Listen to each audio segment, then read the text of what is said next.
The content on the Untold Tales channel is protected by copyright. Unauthorized use may result in legal liability. I pushed open my boss's office door, expecting to discuss yet another work-related issue, but within a second, I realized I never should have walked in. My eyes widened, breath caught in my throat, and something inside me snapped as I saw Dustin, my boss, fucking Mindy right on his desk with wild, animalistic passion. His fingers tangled in her hair, his lips trailing hungrily down her neck.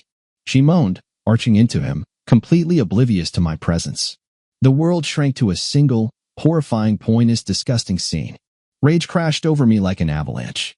I felt my blood boil, my fingers curled into fists so tightly that my knuckles ached. One word pounded in my skull: bastard. I lunged forward before I could stop myself. Are you fucking serious? My voice exploded like thunder. Dustin's head snapped up, his face frozen in sheer disbelief. Mindy screamed, yanking her shirt off his shoulders to cover herself, but I didn't give a damn anymore. Jake, she started, but I was already on Dustin, grabbing him by the collar and driving my fist straight into his jaw. He flew backward, crashing into the desk, sending documents and a laptop flying. He let out a strangled yell, coughing up blood. Are you insane? Insane, I growled, stepping forward and slamming my boot into his ribs. You were screwing my wife, you son of a bitch.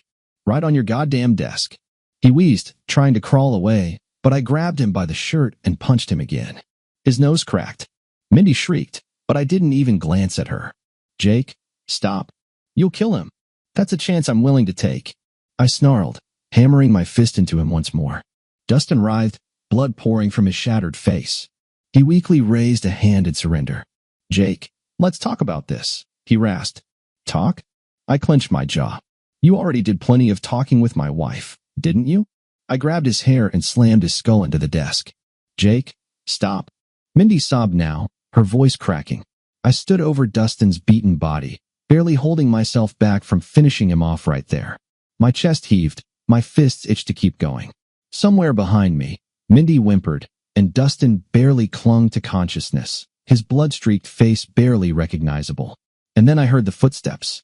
Security. I barely had time to turn before the first shock hit me. Electricity burned through my spine, locking every muscle in place, my knees buckling as the world went black. Agony seared through my nerves, and I collapsed onto the floor. Voices were muffled, distorted, as if I were underwater. Shit, he nearly killed the boss. Careful, this psycho is still breathing. I tried to move, but the second jolt hit my neck, and whatever strength I had left vanished. My limbs felt like lead, refusing to respond. They piled onto me, twisting my arms behind my back, snapping cold metal around my wrists. Freeze. Police. Authoritative voices cut through the haze. Somewhere in the background, Mindy screamed. But I didn't care. The only thing that mattered was Dustin's laughter, hoarse and choked, his bloody lips barely parting as he wheezed. You done, asshole. They hauled me off the floor and dragged me toward the exit. The hallway felt endless, a narrow tunnel straight into hell. Faces blurred past me, people parting in shock, some pulling out their phones, filming the walk of shame, covered in blood, Dustin's blood, being dragged between cops. And then, right by the exit, I heard the voice. Hey, Jake, hope you get yourself a good lawyer and some strong lube. Michael, that fucking idiot who always had a joke at the worst possible time. He stood there, smirking like a jackass, relishing my downfall. On any other day, I might have ignored him. I might have walked away. But not today. Not now. I lunged at him. My hands were cuffed, but I still had teeth.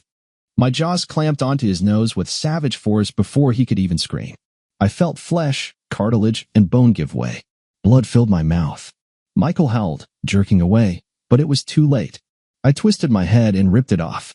A gusher of blood sprayed across the floor, and Michael collapsed, clutching the raw, gaping hole where his nose used to be. He bit my fucking nose off. His scream was pure horror, shrill and broken. The cops swarmed me, tackling me to the ground. Jesus Christ, he's a maniac. One of them punched me hard in the back of the head. I spat the bloody chunk onto the floor and grinned. Next one's for you, Dustin. They dragged me outside, but I didn't regret a damn thing. I sat in the cold, smoke-filled interrogation room, staring at the gray, cracked wall. The handcuffs bit into my wrists, but that was the least of my concerns. My head throbbed from the cop's hit, and my mouth still tasted like metal. I wasn't sure if it was what remained of Michael's nose or if I had bitten my own lip in the heat of rage. The door creaked open, and Kevin, the chief of police, stepped in. Tall, fit, his uniform perfectly pressed, with that look of fake disappointment plastered on his face. He was one of those men who lived by the rules because those rules worked in his favor. "What the hell were you thinking, Jake?" He sighed heavily, dropping into the chair across from me. I didn't answer. Just stared at him. "Do you even realize the shit you're in?" He leaned forward, his tone sharper. "Dustin is pressing charges. So is Michael. One of them had his face turned into a bloody mess, and the other," he hesitated, smirking slightly, "well, you bit his nose off. This isn't some bar fight, Jake. This is aggravated assault. You're looking at real time." I smirked, holding his gaze. "Oh no, how terrifying." "You don't get it," his voice hardened. "You think you're walking away from this? Dustin has money, connections. He'll drag you through court until there's nothing left of you. And Michael? He may be a dumbass, but he has good lawyers. And you? What are you in this story? A jobless, violent psycho who went berserk in an office. How do you think a judge is going to see you?" "As a man who put things where they belonged," I muttered. Kevin shook his head. "You've completely lost it, haven't you? You think you're a hero? You're not, Jake. You're a criminal." I leaned forward, as far as the cuffs would allow. "A criminal?" I chuckled.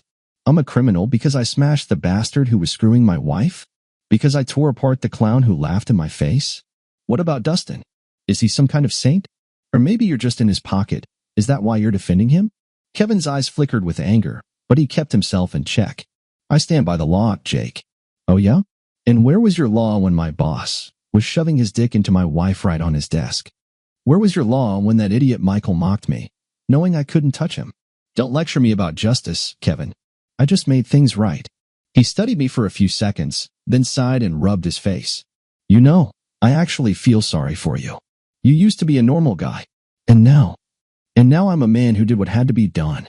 He pinched the bridge of his nose and stood up. "Well, one way or another, you're in custody. We're deciding what to do with you next." He walked to the door, placed a hand on the handle, then hesitated. "Jake, if you had just beaten up Dustin, maybe we could have figured something out. But after what you did to Michael..." He shook his head. "You're a dead man, buddy." The door slammed shut behind him, leaving me alone in that cold, stinking room. I leaned back in my chair, closed my eyes, and smirked. I didn't give a damn. I sat in that goddamn cell, staring at the wall, my mind repeating the same question over and over: how much time would I get? Dustin wouldn't back down. Michael, noseless and humiliated, would want blood, and Kevin would gladly bury me to close the case. It all pointed to one thing: I was going to spend the next few years behind bars. But then the door opened again, and everything changed. William stepped inside.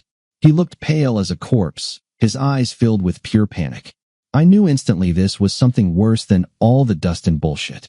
"Jake," his voice was hoarse, as if he had been screaming. I tensed. "What?" He stepped closer, leaned in, and whispered, "They took Daniel." The world collapsed. I froze, unable to believe what I had just heard. "What?" "They kidnapped him, Jake. Today. Just now." I couldn't breathe. "No." "Yes." I surged forward, my cuffs clanking against the metal table. "Where? Who took him?" William clenched his jaw. "I don't know.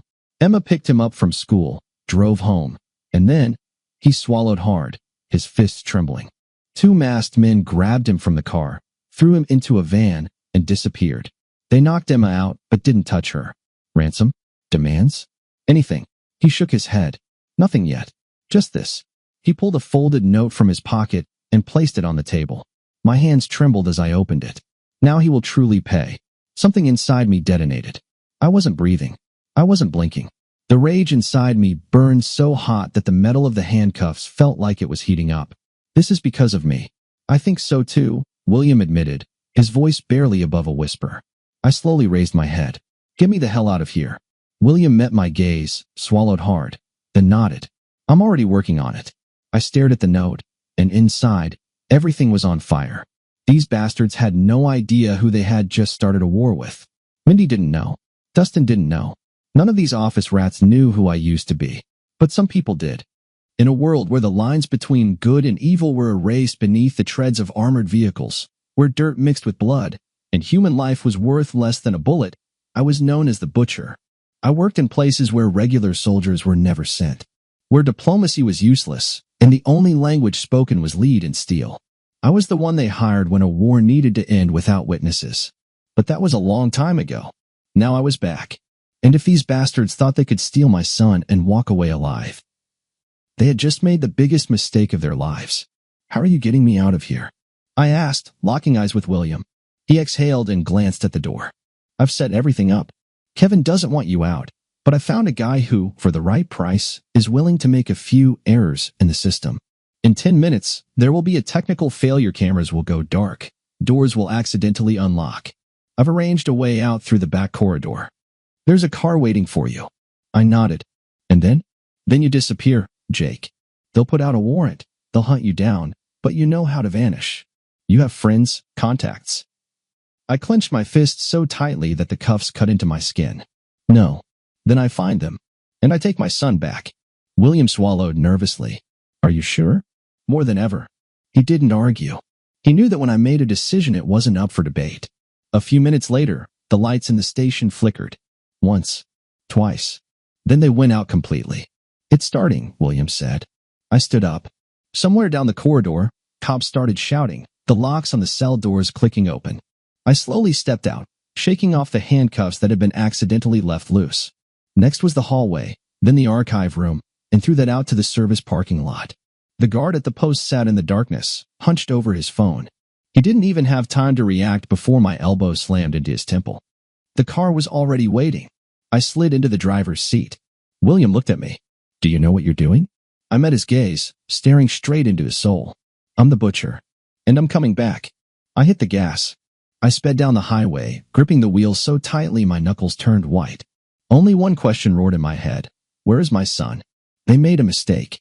They didn't just take a kid. They took the butcher's son. First stop home. I needed weapons, cash, a few documents. But the moment I turned onto my street, I knew something was wrong. The house was too quiet.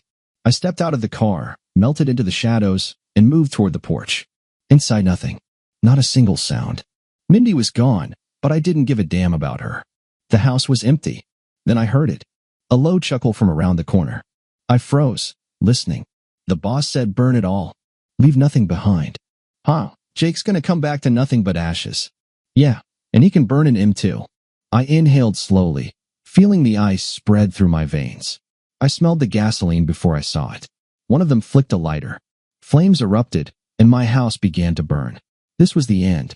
The end of the life where I was a normal husband, working an office job, fooling myself into thinking I could ever be normal. But if this was the end, they were coming with me. I moved silently, like a ghost. The first one didn't even realize what had happened when my knife slid under his ribs. He let out a choked gasp, dropping the gas canister, fuel spilling onto the ground. His buddy, still holding the lighter, cursed. What the?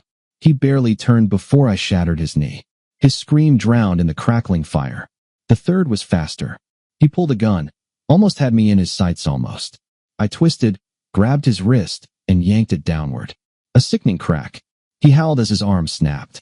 I kicked him to the ground, forcing his face into the dirt, then pressed my boot against his neck. Who sent you? He gasped, writhing beneath me. Go to hell. I pressed harder. Say the name, and you'll die fast. He spat blood onto my boot. Fuck you. I didn't even get angry. I just snapped his neck. The flames were already licking at the roof of my house. I didn't look back.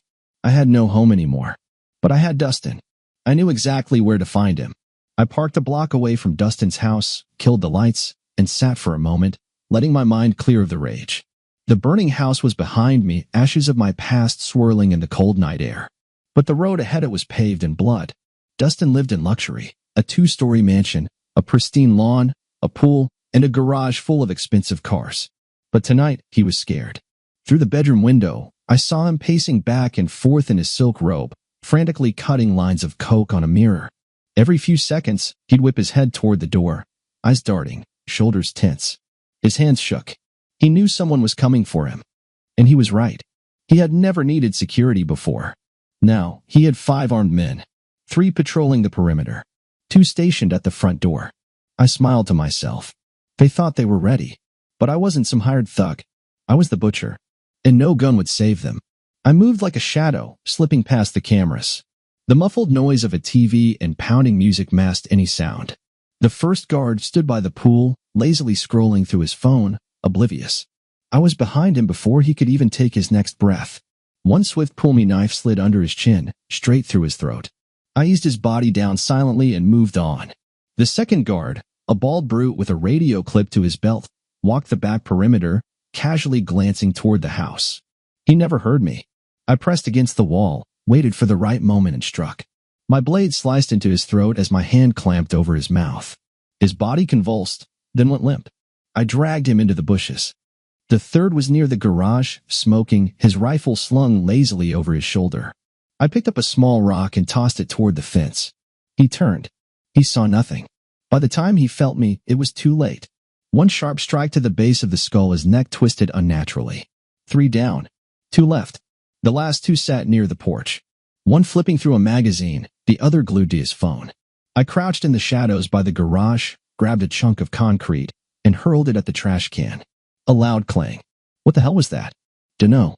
I'll check. The second guard got up and strolled toward the noise. The moment he was close enough, I struck. A clean blade through his liver, his body sagging instantly. The last guard barely had time to react before my knife slid across his throat. He clutched his neck, eyes wide in horror, then crumpled onto the porch with a faint, wet gurgle. The entire security team gone. 3 minutes. Now, it was Dustin's turn. I slipped through the back door and locked. Sloppy. The house reeked of expensive cigars, alcohol, and something else. Fear. I crept up the stairs, silent, controlled. Dustin was in his bedroom. Through the cracked door, I saw him pacing, sniffing another line, chugging whiskey straight from the bottle. His robe was half open, hair disheveled, hands shaking. He was terrified. He should be. I entered so silently that he only noticed me the moment I grabbed him by the throat and hurled him onto the bed. Did you really think I wouldn't come, Dustin? I hissed, looming over him. He choked, clawing at my hands, but I didn't give him a chance. One punch to the gut, doubled over, coughing. Another to the jaw, blood splattered onto his robe. Where's my son, you bastard? I yanked him up by the collar, lifting him off the bed like a rag doll. I don't. He never finished. Behind me, a voice rang out, cold and emotionless. Let him go, or the kid dies. I froze. Slowly, I turned. A man stood in the doorway, dressed in dark clothing. Late 40s, lean, short light brown hair, his gaze calculating and ice cold. And in his arms, Daniel. My son. His small hands were bound, his tiny face streaked with tears. But the worst part was what pressed against his throat, a massive knife, its wide blade gleaming under the lamp. Put the bastard down, Jake, or you'll be left with a corpse for a son. I clenched my teeth so hard my jaw ached. My fingers trembled with rage, but I slowly loosened my grip, letting Dustin collapse onto the floor. He gasped, sucking in air, but I wasn't looking at him. I was looking at him, the man holding a knife to my son's throat. At the same moment, guards emerged from the shadows, 4 of them, all armed. One leveled a gun at my forehead, another had a shotgun, the remaining 2 just waiting for orders. Drop your weapons, Jake. Don't be stupid. The voice, full of ice, came from the man holding my son. Charlie. I couldn't risk Daniel. Grinding my teeth, I slowly raised my hands and pulled out my knife, dropping it onto the floor. Now the gun, one of the guards demanded. I unholstered my pistol, tossing it beside the knife. Charlie smiled. Good boy. The last thing I felt was the shotgun stock slamming into the back of my head. The world went black. When I came to, my wrists and ankles were bound tight. My arms were hoisted above my head, my body suspended in some old warehouse. My skull throbbed, but the pain only sharpened my focus. Charlie stood across from me, leaning against a wooden crate, absent-mindedly twirling a knife between his fingers, a smirk playing on his lips. You should have seen yourself hit the floor, Jake, he chuckled. Like a sack of shit. I stayed silent, scanning the space. The air reeked of oil, dampness, and smoke. Most likely one of his warehouses where all the dirty work got done. Charlie pushed off the crate and sauntered toward me. I always told Dustin he was too soft, too flashy, wasting time on luxury bullshit. But you, my friend, he leaned in, locking eyes with me. You're different. I didn't reply, just stared. He scoffed and drove the knife into my shoulder. Pain slashed through me, but I didn't flinch. Charlie squinted. Oh, I like this. You think you're made of steel? Think I can't make you beg for death? I smirked, not bothering to hide my contempt. You talk too much, Charlie. Nerves getting to you? He snorted, yanked the knife out, and warm blood trickled down my side. You know what pisses me off, Jake? You still act like you're in control. He pulled a folded paper from his pocket, unfolding it in front of me. A photo. Mindy, your bitch didn't even put up a fight. You know that? The moment she realized you were screwed, she packed her shit and vanished. Didn't even ask what would happen to her precious son. I clenched my fists, the ropes biting into my skin. Charlie grinned. Well, at least now the kid's useful to someone. I raised my eyes, my gaze so dark any sane man would have pissed himself. But Charlie wasn't sane. He stepped closer, pressing the blade to my cheek. You scared, Jake? I whispered, voice ice cold. You should be. Charlie chuckled, but something flickered in his Aisa's split-second hesitation. He expected screams, begging, fear. But all he found in me was darkness. His smirk faded as he drove the knife deeper, straight into my side. Let's see how long you keep up that tough act. The blade bit through muscle, pain flaring like fire, but I only exhaled through gritted teeth, locking eyes with him. He was waiting for a reaction, waiting for a scream, a curse, a plea. Instead, I watched him in silence, letting the blood drip down my body. His fingers still clutched the knife's hilt when, somewhere in the warehouse, a phone rang. Charlie hesitated, reluctantly pulled the blade out, smirked, and stepped back, pulling out his phone. What? He muttered, lazily wiping the bloody knife on his shirt. I couldn't hear the response, but I saw his expression shift annoyance, slight frustration, then weary understanding. Seriously? You can't even handle this without me? He sighed, glancing at me before smirking. Sorry, Jake, but it looks like I have more important things to do than watching you suffer.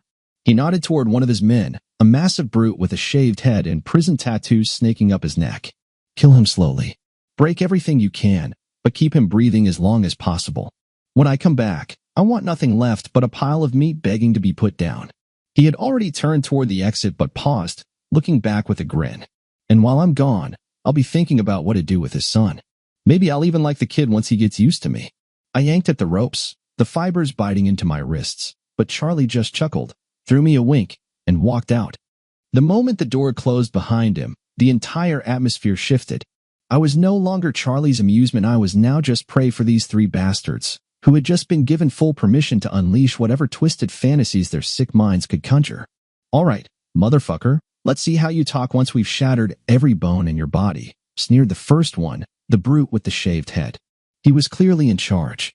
Yeah, let's see how long he keeps playing tough, added the second, shorter but wiry, with knuckles that looked like they'd spent years turning faces into pulp. The third one didn't speak.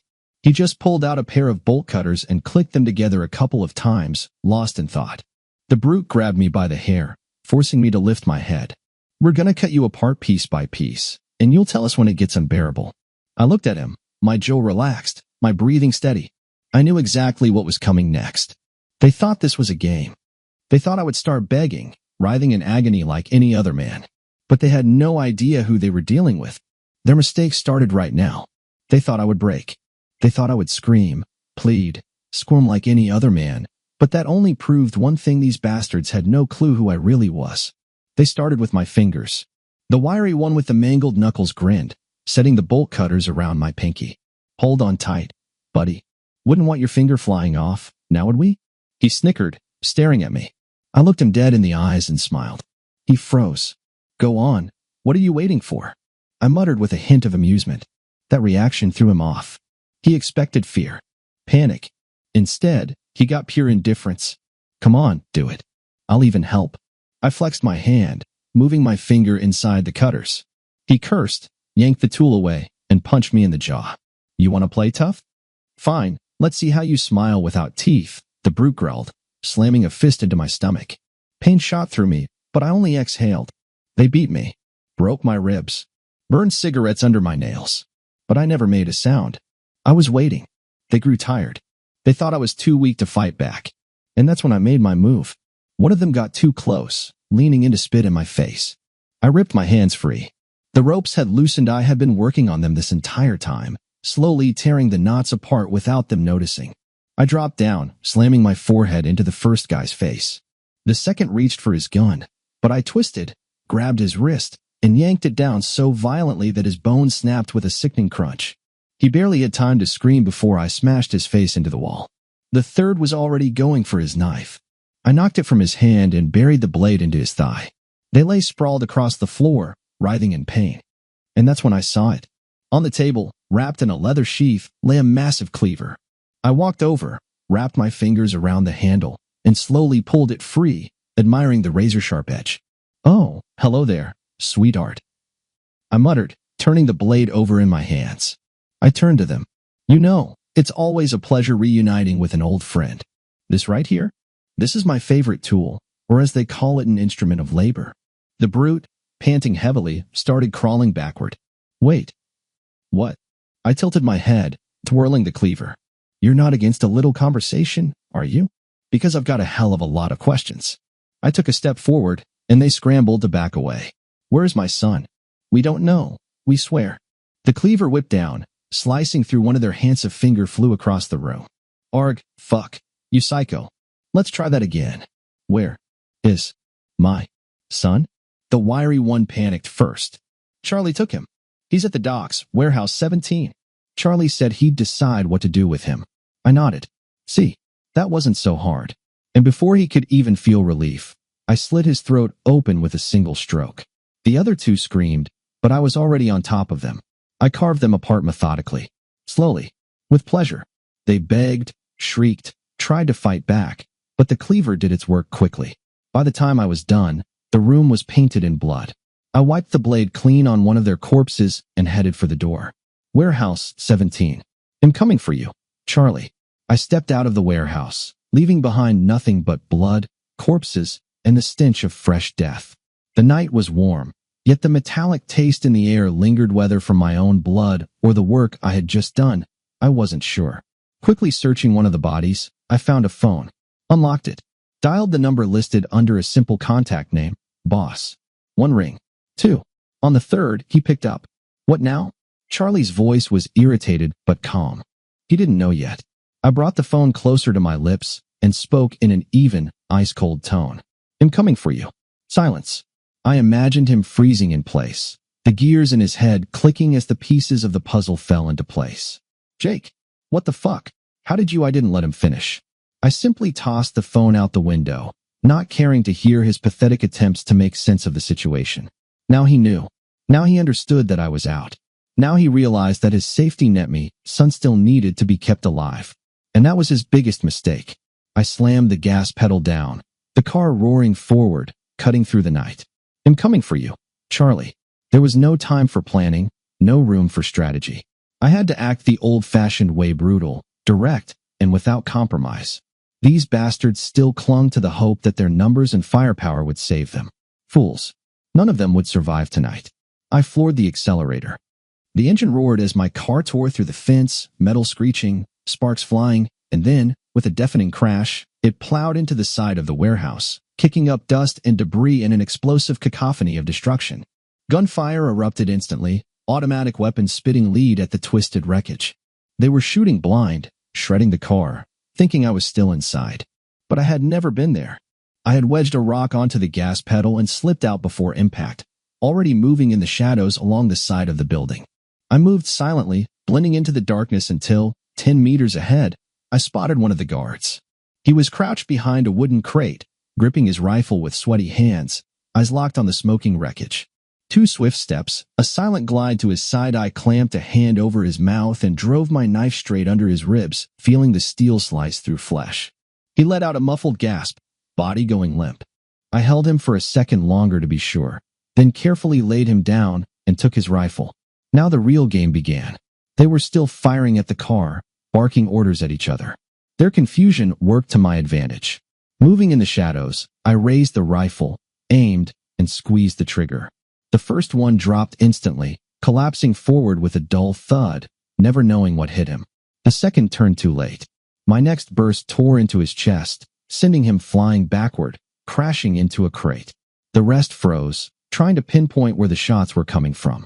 I stepped out of the shadows, right in front of them. They wanted a war. I brought them one. I fired methodically, each shot precise, my body moving on pure instinct, honed by years of experience. One tried to duck behind a metal beam. I sent a burst into his side, watching him drop with a final, gurgling scream. Another sprinted for cover. I shot out his knee. He screamed, collapsing, just in time for the next bullet to take off the top of his head. Blood. Screams. Chaos. I moved through it like a reaper in his harvest. One of them fumbled for a grenade, planning to lob it my way, but I shot him in the throat before he could even pull the pin. He choked, eyes widening in shock, then slumped over, the grenade still clutched uselessly in his hand. The last one, trembling, staggered backward, dropping his weapon, trying to speak. I closed the distance in 2 strides and buried my knife in his gut, holding him there until blood dripped down the handle. He gagged, choking on his own fluids, and crumpled at my feet. Silence. Blood pooled across the concrete floor, my rifle still smoking, the air thick with the scent of death. I tossed the weapon aside and grabbed one of the dying guards by the collar, hauling him up. "Where's my son?" His eyes, unfocused, fluttered as blood bubbled at his lips. "Go to hell," I sighed, shaking my head, then reached for a cleaver hanging from a dead brute's belt. With one clean swing, I lopped off his hand. His scream tore through the empty warehouse, but I clamped a hand over his mouth, muffling it. "Let's try again." The hangar, deep inside. Charlie's there, waiting. I let go, watching as he convulsed, drowning in agony. Turning, I grabbed another blade from a fallen body, testing its balance in my grip. "Charlie, you have no idea what kind of monster you've awakened." I moved deeper into the warehouse. Inside, more men were waiting. To me, they were nothing but walking targets. Meat that hadn't yet accepted its fate. I slipped along the wall, avoiding the pools of light from the overhead lamps, until I reached the control panel. With one sharp pull, I yanked the lever down. Total darkness. "What the fuck?" someone shouted. Gunfire erupted blindly, flashlights clicked on, beams of light darting frantically. But this was my world now. They had no idea I was already among them. My cleaver whispered through the air and buried itself in the first throat, slicing deep, severing flesh down to the spine. Blood sprayed across my face, hot and thick, but I was already behind the next man as he realized what was happening. What? I slashed at his Achilles tendons. He screamed, crumpling, only for my knife to pierce his temple. "They're inside. He's fucking here." Panic spread like wildfire. They fired wildly, their flashlights erratically sweeping the room, only illuminating the bodies of their own fallen comrades. But I was never there. I emerged from the shadows behind 2 brutes. My cleaver sliced clean through the first man's neck, his head tumbling to the floor. The second turned just in time to see his friend's headless body collapse. His eyes widened in horror. I plunged my blade into his chest, wrenched it free, then swung it down in a brutal arc, nearly cleaving his arm clean off. "Fuck, he's right here. Shoot." They opened fire in every direction, but I moved like a ghost. Ducking, rolling behind crates, I hurled a knife. It buried itself into the loudest one's eye, cutting off his scream mid-sentence. "Charlie, I'm coming." I grabbed a rifle from one of the corpses and fired a burst at the legs of the 3 closest men, sending them writhing in a pool of their own blood. One of them, screeching, reached for his pistol, but I stepped forward and crushed his throat under my boot, silencing his scream with a sickening crunch. The cleaver whistled through the air once more. I slashed across one man's thigh, severed another's spine in a single brutal swing. Blood sprayed across the concrete floor, seeping into the cracks, drowning the hangar in agony. One of the remaining men turned to run. I couldn't allow that. I hurled the cleaver, watching it spin through the air before burying itself deep in his back, splitting his spine like a brittle twig. One left. He dropped his weapon, fell to his knees, hands raised. Please." I approached slowly, letting him savor every second of knowing he was staring into the eyes of death. I crouched down, locking my gaze with his. "Where's my son?" "With Charlie. In the basement. Please." I slit his throat before he could finish. There were no more living souls in the hangar. I picked up my cleaver, wiped it clean, and headed deeper inside. "Charlie, it's your turn now." I walked down the corridor, leaving a trail of blood that soaked into the cracked concrete. Ahead of me stood a massive metal door, heavy, reinforced, lined with rusted bolts and multiple locks. The kind of bunker cowards hide behind when their world starts to collapse. But there is no door that can stop me. I quickly searched the storage rooms of the hangar, and, as expected, These idiots had left behind something useful: explosives. A gang hideout meant there had to be weapons, and I found a small stash of C4. I grabbed the detonators and, within minutes, had set charges on the hinges and locks of the door. Time to knock, motherfuckers.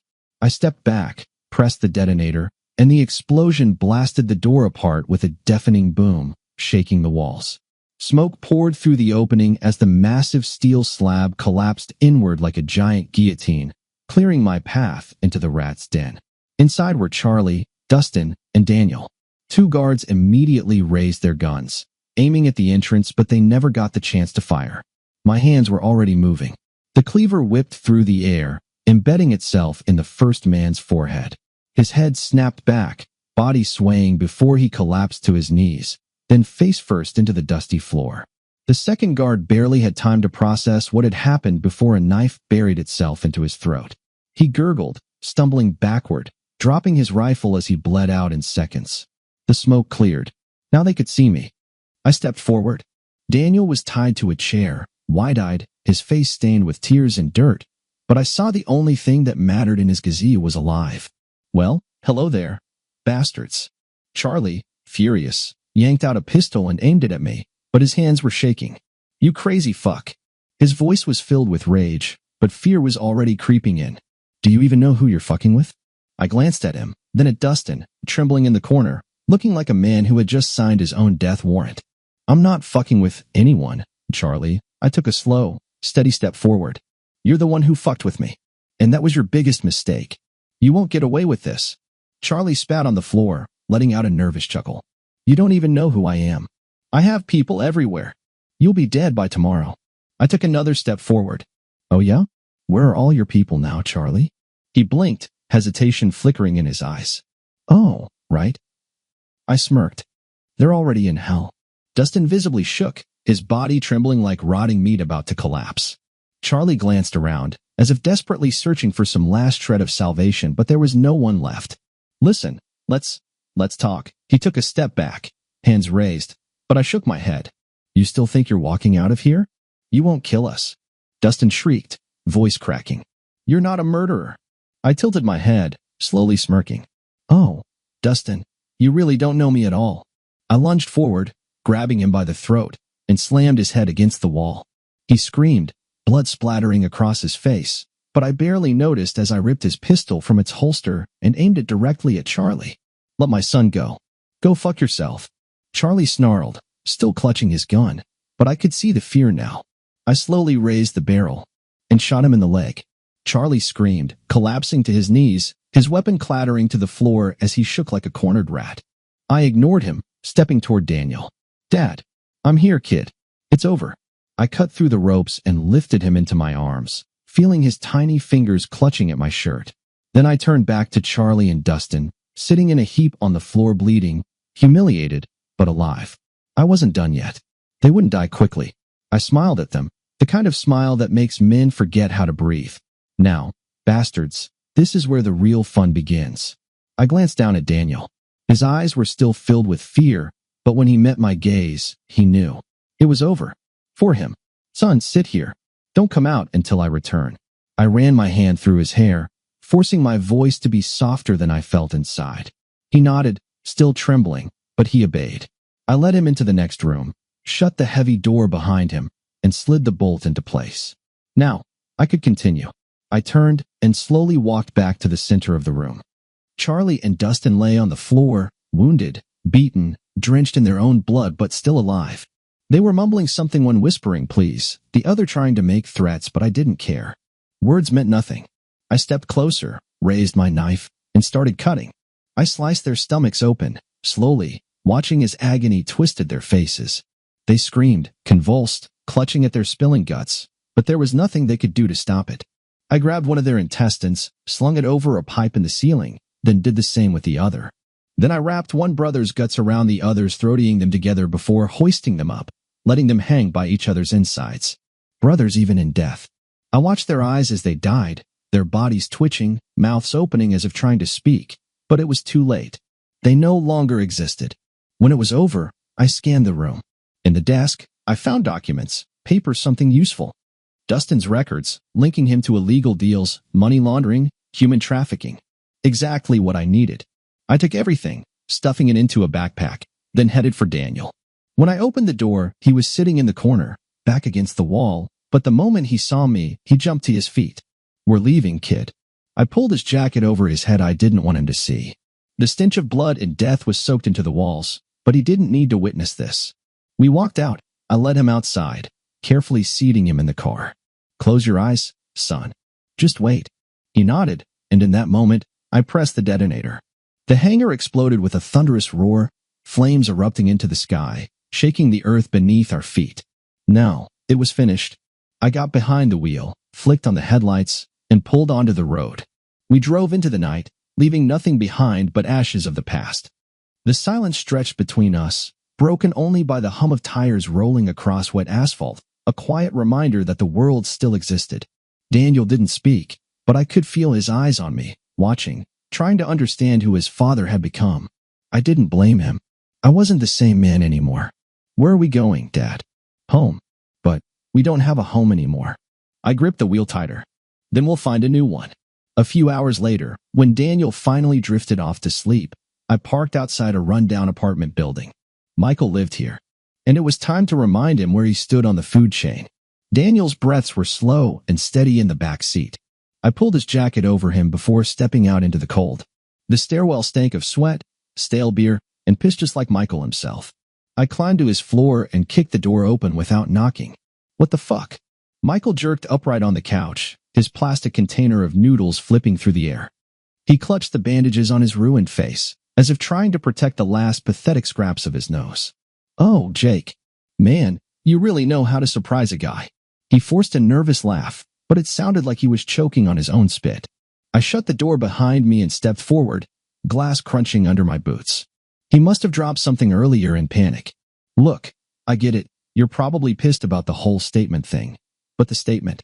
I leaned down, locking eyes with his darting pupils. "You're going to the station and withdrawing it. Right now." Michael blinked. "Dude, you gotta understand. I have a reputation too." I pulled a knife from my pocket. Not fast. Not suddenly. Slowly. Letting him feel the weight of the moment. "Do you like the way you look now, Michael?" He froze.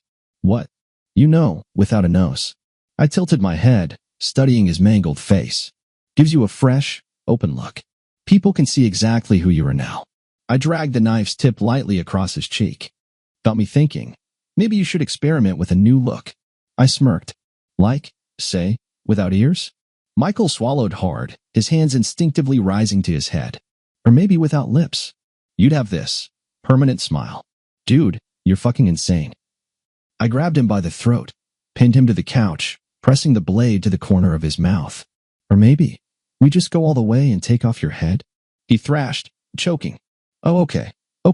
Fuck. I'll withdraw it. Right now. Just get that fucking knife away from me." I let go, watching him gasp and clutch his throat like a whimpering little bitch. "Good boy, Michael." He was already fumbling for his phone, fingers shaking as he dialed. "Yeah, it's me, the statement." Yeah, I'm withdrawing it." "Yeah, we sorted it out. Misunderstanding." I clapped him on the shoulder. "See?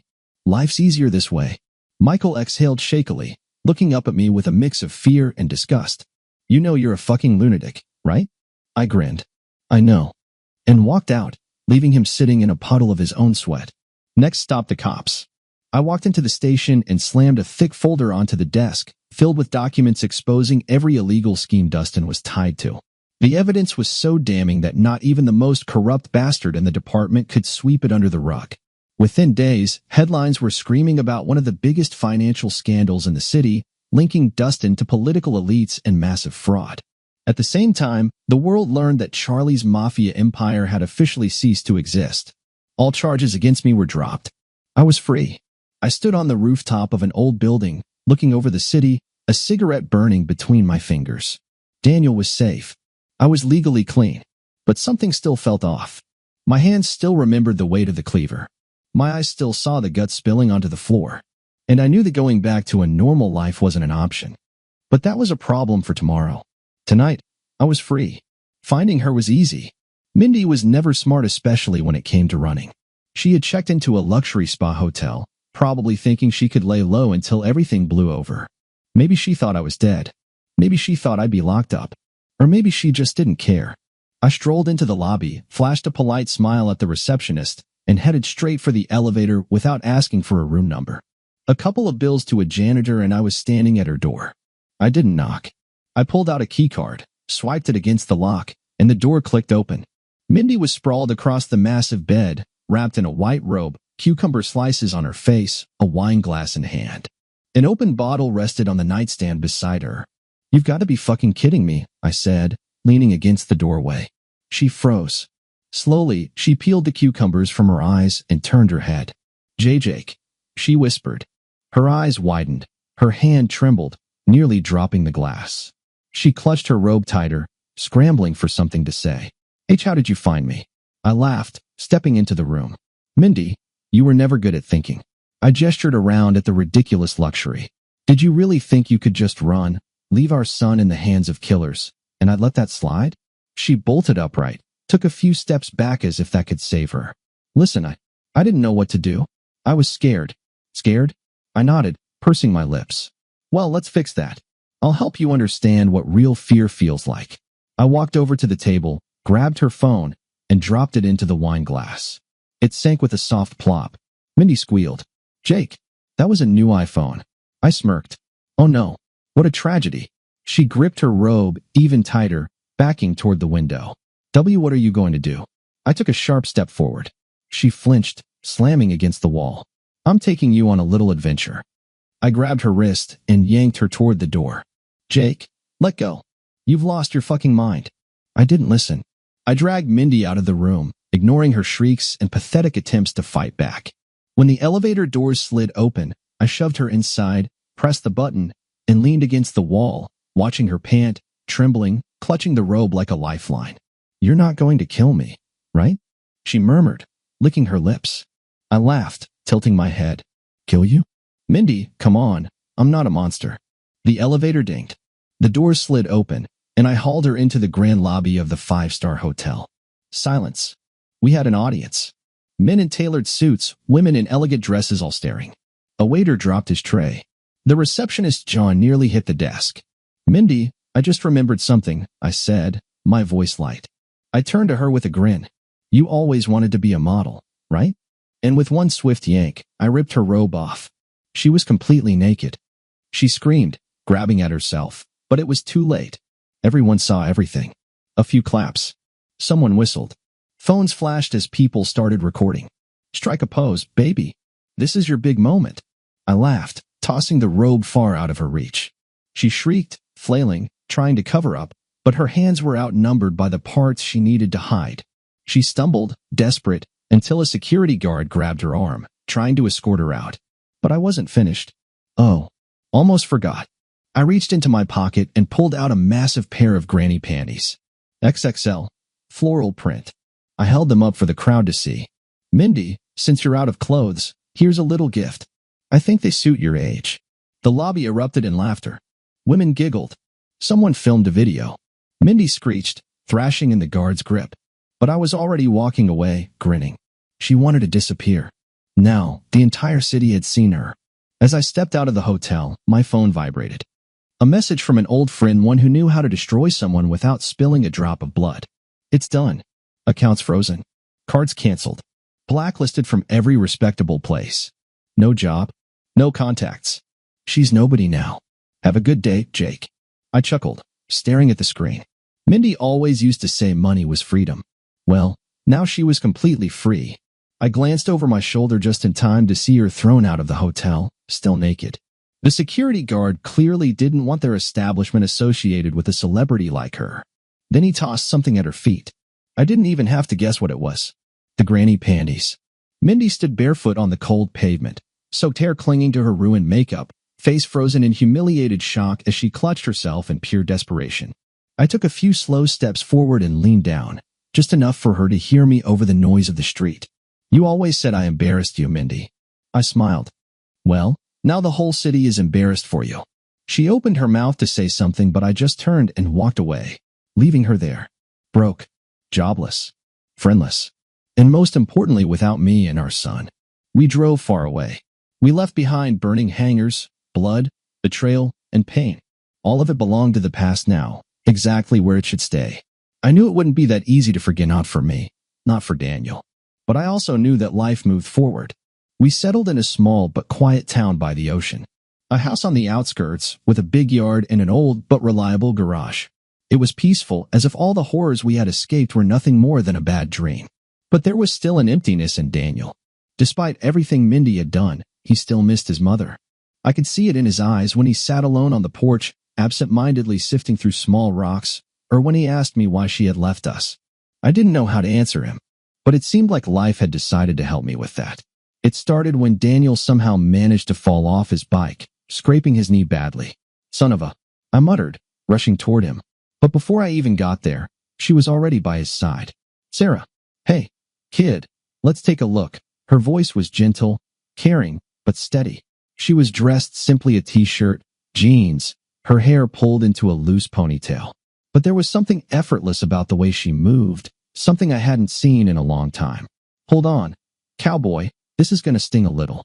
She pulled a small first aid kit from her bag, carefully disinfected his wound, then reached for a bandage with goofy superhero designs. "All right, pick one. Spider-Man or Batman?" Daniel, still sniffling, pointed at Batman. "Good choice." She placed the bandage over the cut and patted his shoulder. "There. Now you're officially a superhero." I watched in silence, arms crossed. Then she lifted her gaze and met mine for the first time. "You must be his dad." I nodded. "Jake." "Sarah." I didn't know what to say next, but Daniel made the decision for me. "Dad, she's nice." I smirked. "Yeah, kid." I noticed. We started seeing more of her. Sarah worked as a doctor at the local clinic and lived nearby. Daniel took to her almost instantly, drawn to the warmth she carried so naturally, the warmth he had been missing for so long. She never tried to replace his mother, she was just there when he needed someone. I kept my distance for a while. I didn't believe in normal life. But Sarah was persistent. She invited us for dinners, took Daniel on walks, sometimes stayed late, talking to me about things I had forgotten people even talked about. And one evening, as we sat on the porch watching the sunset, she asked, "You weren't just some office worker, were you?" I smirked. "What makes you say that?" "Your eyes." She studied me for a moment. "They've seen too much." I didn't answer right away. Then, for the first time in a long time, I told someone. Not everything, but enough. Sarah didn't flinch. She just reached for my hand and squeezed it. "You're not there anymore, Jake." Her voice was quiet but firm. "You're here. With us." I looked at her, then at Daniel, laughing in the yard as he played with her dog. And for the first time in years, I wanted to believe her. Months passed. I got a job at a local auto shop and, to my surprise, I actually liked it. Daniel became a kid again. He laughed. He played. He went to school. He brought friends home. And at night, he knew someone would always be there for him. And Sarah. Sarah became part of us. One morning, I walked into the kitchen. She was standing by the stove, making breakfast, while Daniel sat at the table, rambling excitedly about something ridiculous. I watched them, listened to their voices, and suddenly, I realized the dirt was behind me. I stepped forward and wrapped my arms around Sarah from behind.